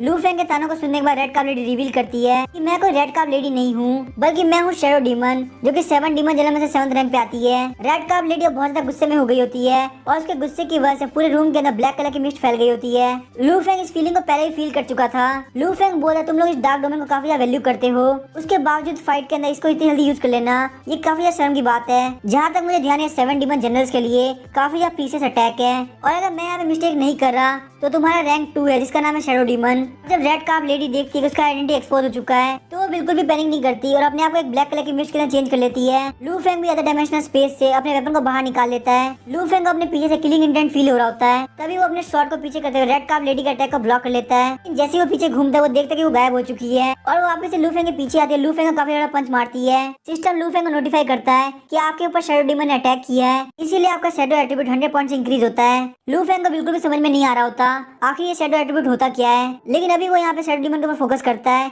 और अपनी आंखों को बंद कर लेता है। वो यहाँ पे अपने आसपास के चेंजेस को फील कर रहा होता है और अपने स्वॉर्ड को घुमाते हुए रेड कार्प लेडी के ऊपर अटैक करता है। इन लू फेंग के स्वॉर्ड से सिर्फ रेड कार्प लेडी का बाल कटता है। उसके बाद लू फेंग उसके ऊपर लगातार अटैक करता रहता है और आखिर में एक अटैक करके उसके फेस के ऊपर काफी ज्यादा दाग कर देता है। लू फेंग उसको वापस से ताना मारता है और बोलता है तुम यहाँ पे सेकंड रैंक चापलूसी करके बनी हो, क्योंकि तुम बिल्कुल भी मेरे डीमन की तरह पावरफुल नहीं लग रही। तुम्हें यहाँ पे पक्का भरोसा है कि तुम 7 डीमन जनरल में से सेकंड रैंक हो, क्योंकि तुम मुझे काफी ज्यादा वीक लग रही हो।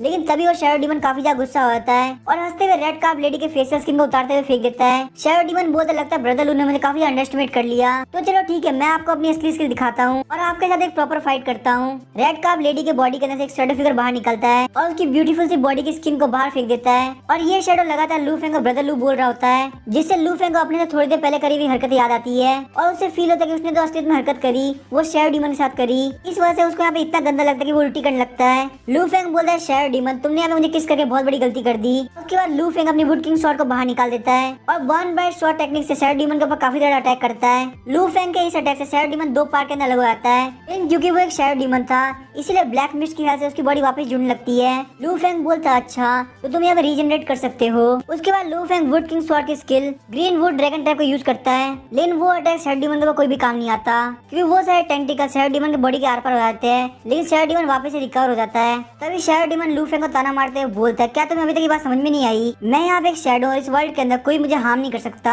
इससे पहले शैडो डीमन अपनी बात कंप्लीट कर पाता लू फेंग उसके ऊपर काफी ज्यादा अटैक करता है, लेकिन लू फेंग के इस फायर अटैक के बावजूद शैडो डीमन को एक स्क्रैच भी नहीं आता।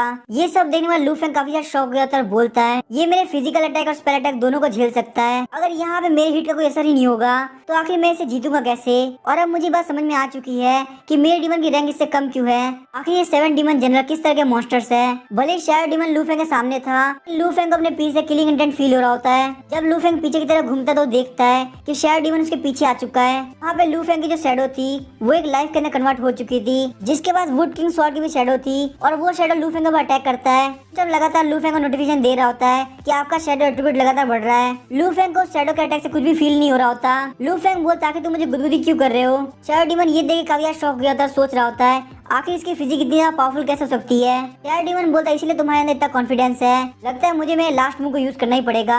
ये बोलने के बाद शैडो डीमन वहाँ से गायब हो जाता है और वही नेक्स्ट मिनट वो लू फेंग के ऊपर शैडो फॉर्म ब्लेड से अटैक करता है, लेकिन लू फेंग उस ब्लेड को बहुत ही इजीली ब्लॉक कर लेता है, वो भी सिर्फ और सिर्फ अपने हाथ से। सिस्टम लू फेंग को नोटिफिकेशन देता है कि आपके ऊपर यहाँ पे शैडो डीमन ने अटैक किया है, आपका शैडो एट्रीब्यूट 1000 पॉइंट से इंक्रीज हो जाता है और सिस्टम आपको कांग्रेचुलेट करना चाहेगा क्योंकि आपने शैडो एट्रीब्यूट की लिमिट को ब्रेक कर दिया है। तो यहाँ पे एक एबिलिटी मिलती है जिसका नाम है शैडो स्वैप। आप किसी वक्त किसी भी कनेक्टेड शैडो के अंदर मूव कर सकते हैं। अगर यहाँ पे कोई भी शैडो कनेक्टेड नहीं है तो ये स्किल बिल्कुल भी एक्टिवेट नहीं होगी और ये स्किल मिलने के बाद लू फेंग को समझ में आ जाता है आखिर शैडो डीमन बार बार उसके पीछे कैसे आ रहा था। उसकी वजह ये थी कि shadow demon limitless instant movement कर सकता है क्योंकि उसने यहाँ पे अपनी डार्क डोमेन बना रखी है। लू फेंग बोलता है सच में डार्क डोमेन काफी ज्यादा बढ़िया चीज है। तभी लू फेंग वहाँ पे एक्टिंग करने लगता है कि वो वहाँ पे इंजर्ड हो चुका है। वो जमीन में गिरते हुए बोलता है मुझे यहाँ पे काफी ज्यादा दर्द हो रहा है, तुमने जो अभी मेरे को स्लैश लगाया उससे मेरी सारी मेडिसिन कट चुकी है, तुम 7 डीमन जनरल के सेकंड रैंक पे होने के लायक हो। आज मैं लू फेंग तुम्हें डिक्लेयर करता हूँ कि तुम इन सारे डीमन में सबसे ज्यादा स्ट्रॉन्गेस्ट हो। शैडो डीमन पीछे की तरफ हटता है, सोच रहा होता है डार्क डोमेन को मेंटेन करने में मेरी काफी ज्यादा एनर्जी जा रही है, मुझे यहाँ पे कैसे भी करके यहाँ से निकलना होगा ताकि मैं लू फेंग को हराने का दूसरा रास्ता ढूंढ सकूं। उसके बाद शैडो डीमन बोला तुम्हारी एक्टिंग काफी ज्यादा खराब है। ये बोलने के बाद वो वहाँ से गायब हो जाता है। लू फेंग वहाँ पे कुछ भी नहीं बोल पा रहा होता और सोचता है क्या तुम्हें यहाँ पे ड्रामा समझ में नहीं आता, तुम्हें यहाँ पे मेरी एक्टिंग को सराहना चाहिए था। अगर आज मैंने तुम्हें यहाँ पे भागने दिया तो आखिर मैं लू फेंग कैसे रहूंगा। उसके बाद लू फेंग शैडो स्वैप का यूज करते वहाँ से गायब हो जाता है और वहाँ पे शैडो डीमन का पीछे करने लगता है। पीछे करते करते लू फेंग फिनिश ट्री काउंटी से भी बाहर निकल गया होता है। शैडो डीमन जिसकी एनर्जी बहुत ज्यादा कम बची होती है वो वहाँ पे काफी स्पीड से भाग रहा होता है, लेकिन साथ में वो काफी ज्यादा थक गया होता है। शैडो डीमन वहाँ पे छुप गया होता है, लेकिन अचानक से वो देखता है कि लू फेंग उसके पास पहुंच चुका है। शैडो डीमन फटाफट से वहाँ से पीछे हटता है, बोलता आखिर तुम हो कौन और आखिर तुम यहाँ पे मेरी स्किल कैसे यूज कर पा रहे हो, क्या तुम भी मेरी तरह शैडो क्लैन से बिलोंग करते हो। लू फेंग बोलता है मैं यहाँ पे कौन वो जरूरी नहीं है, यहाँ पे मैटर ये कि जब मैं एक्टिंग कर रहा था तो तुमने मेरा साथ क्यों नहीं दिया। ये बोलते हुए लू फेंग फटाफट शैडो डीमन को पकड़ लेता है, लेकिन शैडो डीमन वापस से वहाँ पे गायब हो जाता है और शैडो डीमन वापस से लू फेंग से काफी ज्यादा दूर चला जाता है। लेकिन तभी उसके सामने अचानक से एक रैबिट आ जाता है, इसको देख के शैडो डीमन काफी ज्यादा डर गया होता है। जब वो देखता है कि ये एक रैबिट है तो वो काफी ज्यादा रिलैक्स हो जाता है, लेकिन जैसे ही वो रैबिट वहाँ चला जाता है लू फेंग अचानक से उसके पास पहुंच जाता है। लू फेंग बोलता है तुम्हें पता है आखिर वो रैबिट तुमसे दूर क्यों भागा, क्योंकि उसे यहाँ पे तुमसे बड़ा खतरा दिख गया होगा, क्योंकि कोई और नहीं बल्कि मैं हूँ। तभी लू फेंग वहाँ पे हंसने लगता है जिसको देख के शैडो डीमन काफी ज्यादा डर गया होता है। शैडो डीमन जोर चिल्लाने लगता है और बोलता है प्लीज मेरी कोई हेल्प करो, यहाँ पे मेरे ऊपर एक डीमन ने अटैक कर दिया है। लेकिन तभी वो बोलता है 1 मिनट रुको, यहाँ पे डीमन तो मैं हूँ। और सिचुएशन को रियलाइज करने के बाद शैडो डीमन वापस से लू फेंग से दूर चला जाता है और उसके बाद लू फेंग से बोलता है हम दोनों इस शैडो स्वैप को यूज कर सकते हैं, तो इसीलिए एक दूसरे का पीछा करने में कोई मतलब नहीं है ना, हम इस रनिंग को यहीं पे क्विट कर दे। लू फेंग बोलता नहीं ऐसा नहीं होने वाला, अगर मैं आज तुम्हें यहाँ पे फिनिश नहीं करूंगा तो आखिर मेरा नाम बरकरार कैसे रहेगा। यहाँ पे कोई भी प्लान नहीं है तुमको छोड़ के अपने नाम को खराब करने का, और वैसे भी तुम एक शैडो जो कि सिर्फ डार्कनेस के अंदर अपीयर होता है, और जहाँ पे सनलाइट होगी वहाँ पे कोई भी शैडो नहीं आएगा। तभी लू फेंग को रियलाइज होता है कि शैडो स्वैप से बचने के लिए उसे यहाँ पे शैडोज को खत्म करना होगा, और शैडोज को खत्म करने का सबसे अच्छा तरीका है लाइट। और उसके बाद लू फेंग शैडो डीमन को बोलता है क्या तुम लाइट के अंदर भरोसा करते हो। उसके बाद वो अपनी फायर मास्टर टैलेंट को एक्टिवेट करता है, अपने आस पास फ्लेम्स को एक्टिवेट कर देता है। वो अपने फायर को इस तरीके से यूज करता है कि पूरे फॉरेस्ट के अंदर दिन की तरह लाइट हो जाती है, और शैडो डीमन जो कि बिल्कुल इंक की तरह डार्क है उसको लाइट के अंदर बिल्कुल भी छूटने की जगह नहीं मिल रही होती, और यही वजह कि वो अपने शैडो स्वैप को यूज नहीं कर पा रहा होता। और वहीं पे लू फेंग उसको देख लेता है, जैसे शैडो डीमन वहाँ से भागने का ट्राई करता है, वो देखता है कि लू फेंग ने उसके हर एक रूट को ब्लॉक कर दिया है। खुद को इतना ज्यादा कॉर्नर फील करने के बाद भी शैडो डीमन बोलता है भले तुमने मेरे रूट को ब्लॉक कर दिया हो, लेकिन इससे क्या ही फर्क पड़ेगा, मैं तुम्हारी बॉडी के अंदर फील कर सकता हूँ, तुम्हारी शैडो एनर्जी काफी ज्यादा कम हो चुकी है, अगर हम दोनों इस फाइट को ऐसे जारी रखेंगे तो हम दोनों में से किसी को कुछ नहीं मिलेगा। तभी लू फेंग बोलता लगता तुमने मुझे गलत समझ लिया, मैंने तुम्हें यहाँ पे मारने के लिए ट्रैप नहीं किया। सुनकर शैडो डीमन काफी ज्यादा शॉक हो जाता है, फिर तुम यहाँ पे क्या बोल रहे हो, तुम मुझे मारना नहीं चाहते, या तुम्हें मुझसे ब्लड डीमन सेट के बारे में इन्फॉर्मेशन चाहिए, या फिर तुम मुझसे उस पॉइजन के बारे में पूछना चाहते हो। लेकिन तभी लू फेंग उसको क्लैरिफाई करता है मुझे ब्लड डीमन सेट के अंदर कोई इंटरेस्ट नहीं, मुझे तुमसे और पॉइजन चाहिए, मैं बस यहाँ पे ये चाहता हूँ कि तुम मुझे बहुत बुरी से मारो, तो मैं तुम्हारे अटैक से सेटिस्फाई हो गया तो मैं तुम्हें जाने दूंगा। शैडो डीमन इस बात से काफी ज्यादा शौक गया होता है और बोल रहा होता है क्या ये लू फेंग पागल है। वो अपने हाथ को मोड़ लेता है और बोलता है मैं तुम्हें अटैक नहीं करने वाला। लू फेंग तभी स्माइल करते हुए बोलता है रिकॉर्ड्स के अकॉर्डिंग शैडो स्वैप को यूज करने के लिए सोल पावर की जरूरत पड़ती है, तुम्हारी इस टेक्निक को यूज करने की एबिलिटी दिखाती है कि तुम्हारे पास भी एक सोल है, वही तुम्हारे शैडो स्वैप की रेंज है वो मेरे से काफी ज्यादा कम है, इसका मतलब तुम्हारी जो सोल है वो मेरे से ज्यादा पावरफुल नहीं है। और वही जो तुम्हारा अवतार है रेड कार्ड वो इल्यूजन और चार्म की वजह से जाना जाता है, और वही जो तुम्हारी इल्यूजन टेक्निक है उनकी क्वालिटी काफी ज्यादा कमजोर है। और ये सब चीजों को देखते हुए समझ पा रहा हूँ कि तुम्हारी सोल तुम्हारी वीकनेस है, इसीलिए तुम लगातार अपने अवतार फॉर्म के अंदर ट्रेन करते हो। तो आखिर तुमने क्या सोचा, तुम वो काम करोगे या नहीं। उसके बाद लू फेंग अपनी इल्यूजनरी विजन टेक्निक का यूज करता है, शैडो डीमन काफी ज्यादा रेजिस्ट करने का ट्राई करता है, लेकिन वो लू फेंग के इल्यूजन में फंस जाता है। लू फेंग और शैडो डीमन एक स्पेस के अंदर आगे होते हैं जहाँ पे लू फेंग ने सोल पावर की हेल्प से बहुत सारी शॉट बना ली होती है, और लू फेंग के हाथ के मूवमेंट के साथ ही शैडो डीमन के ऊपर बहुत सारी शॉट अटैक करती है। शैडो डीमन इस अटैक को डॉज करने का बहुत ज्यादा ट्राई करता है, लेकिन क्योंकि वहाँ की डेंसिटी काफी ज्यादा होती है इसीलिए वो उस अटैक से नहीं बच पा रहा होता, बहुत सारी शॉट्स उसकी बॉडी के अंदर घुस गई होती है। लू फेंग उसको बोलता है क्या तुम मुझे हिट करोगे या मैं तुम्हें मार दूं। लू फेंग की इतनी अजीब डिमांड को देख के शैडो डीमन पैनिक करने लगता है। लू फेंग के सोल अटैक की वजह से उसकी बॉडी गायब होना स्टार्ट हो जाती है, लेकिन तभी शैडो डीमन बोला तुम्हें क्या लगता है तुम अगर मुझे हरा देते हो तो इसका मतलब तुम जीत जाओगे, तुम जो यहाँ पे देख रहे हो उसी में एक क्लोन है, तुम्हारी सोल पावर भले में एक क्लोन से ज्यादा हो लेकिन मुझसे ज्यादा नहीं हो सकती। 2 साल के अंदर मैंने अपना टाइम वेस्ट नहीं किया, मेरी सोल अब मेरी वीकनेस नहीं रही। अभी लू फेंग बोला तुम मुझे बस एक बात बताओ, या फिर तुम मुझे हिट करोगे या फिर मैं तुम्हें मार दूं। और आखिर तुम यहाँ पे इतनी बात क्यों कर रहे हो, तुम्हें नहीं पता सारे विलेंस इसलिए मारे जाते हैं क्योंकि वो लोग बहुत ज्यादा बात करते हैं। ये बोलने के बाद लू फेंग अपनी वुड किंग शॉट को ऊपर की तरफ करके बहुत जोर चिल्लाता है सारी शॉट फटाफट से आके एक साथ जुड़ जाओ, और हम देखते जो भी शॉट जमीन के अंदर लगी होती है वो सारी शॉट एक हो जाती है, और एक होके वो शॉट बहुत ही बड़ी बन चुकी होती है। वो शॉट सीधे आके शैडो डीमन के ऊपर लगता है, वहाँ पे काफी ज्यादा धमाका होता है, वहाँ से शैडो डीमन पूरी से गायब हो गया होता है, यहाँ तक कि उसकी जो थोड़ी सी सोल बाकी होती है वो भी धीरे धीरे गायब हो रही होती है। लू फेंग एंड में भी बोलते या फिर तुम मुझे हिट करो या फिर मैं तुम्हें मार दूंगा, भले ही लोग तुम्हें मानते कि तुम एक नोबल डीमन हो तो कोई बात नहीं, अगर तुम ऐसा नहीं करने वाले तो मैं तुम्हारे बदले में काफी सारा पैसा इकट्ठा कर लूंगा, क्योंकि वैसे भी जो रेड कार्प लेडी थी वो 7 डीमन जनरल में से एक थी, इतनी बात तो काफी मुझे मेरा रिवॉर्ड लेने के लिए। उसके बाद Lu Feng heavenly fragrance pavilion में पहुंच जाता है और वहाँ पे अनाउंस करता है मैं हूँ लू फेंग जो कि एक मिस्टीरियस रैंक का डीमन सॉर्सरर है, मैं यहाँ पे डीमन कैचिंग ब्यूरो से आया हूँ। मुझे मॉर्निंग के अंदर एक न्यूज मिली थी कि यहाँ की जो टॉप रैंक की लेडी है रेड कार्प लेडी वो असलियत में एक डीमन हो सकती है, और इसीलिए मैं यहाँ पे एक अंडरकवर बन के आया, और मुझे ना सिर्फ पता चला कि रेड कार्प एक डीमन है लेकिन असलियत में वो 7 डीमन जनरल में से एक शैडो डीमन की क्लोन है, और उस क्लोन को मैंने यहाँ पे खत्म कर दिया है। लेकिन मुझे फिर भी लगता है कि यहाँ पे और भी ब्लड डीमन सेट के लोग हो सकते हैं। लू फेंग की ये स्टेटमेंट सारे गेस्ट को काफी डरा देती है, सारे लोग अपनी अपनी लेडी से काफी दूर हो गए होते हैं। लू फेंग ने मेनली ये काम इसलिए किया होता है ताकि वो यहाँ पे बिल देने से बच सके, लेकिन वहाँ पे इन्वेस्टिगेशन करने का पता चलता है कि असलियत में यहाँ पे 2 ब्लड डीमन सेट के लोग थे, और क्योंकि लू फेंग ने हेवनली फ्रेगमेंट पवेलियन के ऊपर जो भी आरोप लगाए थे सभी कंफर्म हो गए थे, इसी वजह से उस पवेलियन की मैडम लू फेंग के सामने आती है और लू फेंग के हाथ में अपना रुमाल देते हुए उसको वहाँ पे इन्वाइट करती है कि वो वहाँ पे मैटर्स को डिस्कस कर सके। और जब लू फेंग उसके साथ चला आता है तो वो सीधे अपने मेन पॉइंट पे आती है। लू फेंग यहाँ पे हेवनली फ्रेग्रेंस पवेलियन के फेवर में ही बोले, वरना इन लेडीज के लिए बहुत बड़ी दिक्कत हो जाएगी। और लू फेंग को जो उस मैडम ने रुमाल दिया था वो उसको अपने हाथ में लेके झटकने लगता है, लेकिन उसके अंदर कुछ भी नहीं होता।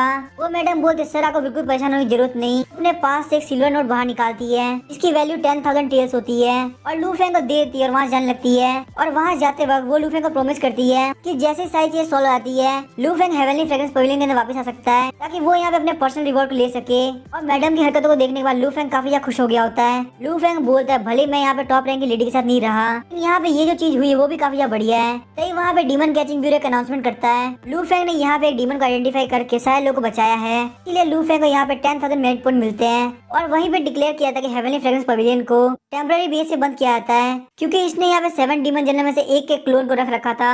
और साथ ही में यहाँ पे डीमन कैचिंग ब्यूरो ने बोला था कि अगर कोई भी ब्लड डीमन सेट के बारे में इन्फॉर्मेशन देता है तो उसको यहाँ पे काफी अच्छे रिवॉर्ड मिलेंगे।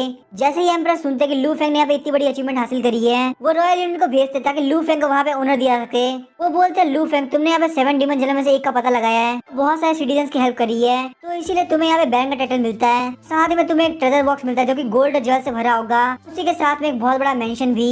लू फेंग इस बात से काफी ज्यादा खुश होता है और रॉयल यूनियन के पास से सारी चीजें ले लेता है। वहाँ से रॉयल यूनियन जाती है। लू फेंग फैटी वेंग और जू फेंग को बोलता है कि तुम लोग ये सारे अवार्ड्स और गोल्ड और ज्वेल्स को मेरे नए मेंशन के अंदर ट्रांसपोर्ट कर दो। लू फेंग प्लान करता है कि वो यहाँ पे सबसे पहले घर जाएगा और जाके अपनी बॉडी को कल्टीवेट करेगा, तो उसके बाद में उन लोगों से मेंशन में मिलेगा। तो लू फेंग जैसे ही अपने रेजिडेंस से पहुंचता है वो 2 बोतल एलेक्सी का यूज करते हुए मेडिसिनल बाथ लेने लगता है और साथ ही में बात लेते लेते कल्टीवेट भी कर रहा होता है। जहाँ एक तरफ वो इंटरनली कल्टीवेट कर रहा होता है, वहीं बाहर से वो एलेक्सी का बात ले रहा होता है। इन दोनों कंबाइन करने की वजह से लू फेंग फाइनली ब्रेक थ्रू कर लेता है और सिस्टम बताता है कि आपने एनर्जी गैदरिंग व्हीलर के 5th लेवल पहुंच चुके हो। लू फेंग अपने अंदर की प्योर ब्राइट प्राइमल एनर्जी को वूजी प्राइमल एनर्जी के अंदर चेंज कर देता है। इस वजह से लू फेंग की फाउंडेशन और भी ज्यादा पावरफुल हो गई होती है। लेकिन इससे पहले लू फेंग अपनी अचीवमेंट को ज्यादा देर तक एंजॉय कर पाता, उसकी ब्लड एनर्जी कंट्रोल से बाहर जाने लगती है और उसको वहाँ पे काफी ज्यादा पेन फील होने लगता है। लू फेंग यही सोच रहा था कि आखिर यहाँ पे क्या हो रहा है, क्या मेरे वापस से ब्रेक थ्रू होने वाला है। लेकिन यहाँ पे ऐसा लू फेंग के साथ पहली बार हो रहा है, इसी वजह से उसको बिल्कुल भी नहीं पता कि आखिर वो इसको कैसे हैंडल करे, तो इसीलिए वो लगातार कल्टीवेट करने की सोचता है। फिर देर बाद हम देखते हैं वो जो मेडिसिनल लिक्विड होता है वो वहाँ पे बॉयल होना स्टार्ट हो जाता है।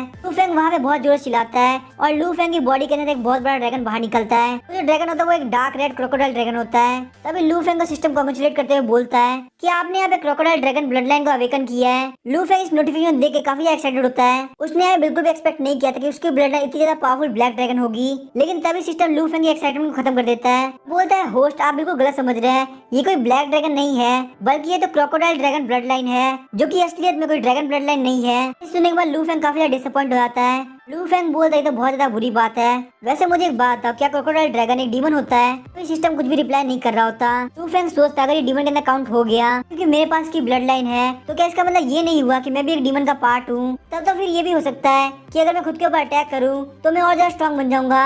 लेकिन तभी सिस्टम लू फेंग के सर के ऊपर काफी बड़ा पंच मारता है और लू फेंग को उसके सपने से बाहर निकाल देता है। सिस्टम बोलता है होस्ट आप एक ह्यूमन है, के पास क्रोकोडाइल ड्रैगन ब्लड लाइन है, आपने यहाँ पे क्रोकोडाइल ड्रैगन ब्लड लाइन को इनहेरिट किया है क्योंकि आपके एंसेस्टर्स ने क्रोकोडाइल ड्रैगन का ब्लड पी के सर्वाइव किया है। लेकिन हाँ ये सिस्टम यहाँ पे आपको एक बात बताना चाहेगा कि आपने यहाँ पे इस ब्लड लाइन को पार्शली अवेकन किया है, तो इसीलिए आपके पास सिर्फ और सिर्फ क्रोकोडाइल ड्रैगन का स्ट्रेंथ है। जैसे आपकी ब्लड लाइन की कॉन्स्टिट्यूशन बढ़ेगी, आपकी एडिशनल एबिलिटी भी बढ़ती जाएगी। जिनके पास जितनी ज्यादा पावरफुल डीमन ब्लड लाइन होती है उसके फ्यूचर के अंदर स्ट्रॉन्ग बनने के चांसेस उतने ज्यादा होते हैं। लू फेंग सोच रहा था, तभी मैं सोचूं ब्लड डीमन सेट जो कि बहुत ज्यादा पावरफुल था, उनके पास 7 टॉप रैंक के डीमन भी थे। उसके बावजूद डीमन कैचिंग ब्यूरो की राइटियस अलायंस ने उनको हरा दिया और राइटियस अलायंस की इतनी ज्यादा पावरफुल होने की वजह पक्का ब्लड लाइन अवेकनिंग है। और जहाँ तक मुझे लगता है मेरी ब्लड लाइन जो कि इतनी ज्यादा पावरफुल हो पाई वो सिर्फ ब्लड गॉड के स्पॉन्सर करने की वजह से हो पाई है। और अगर यहाँ से मुझे अगर अपनी ब्लड लाइन को और ज्यादा इंप्रूव करना है तो इसका सबसे डायरेक्ट वे ये होगा कि मैं ब्लड गॉड के फेवर को कलेक्ट करूँ। और अब मुझे 100% लगता है कि मुझे ब्लड डीमन सेट वाले खिलाफ होना पड़ेगा। और उसके बाद लू फेंग फटाफट से अपने कपड़े पहन लेता है और इन्फॉर्मेशन लेने के लिए जाने लगता है ताकि वो यहाँ पे जान सके ब्लड डीमन सेट और डीमन ब्लड लाइन इनहेरिटेंस क्या होती है। अब इसके आगे क्या होगा वो नेक्स्ट एपिसोड में जानेंगे।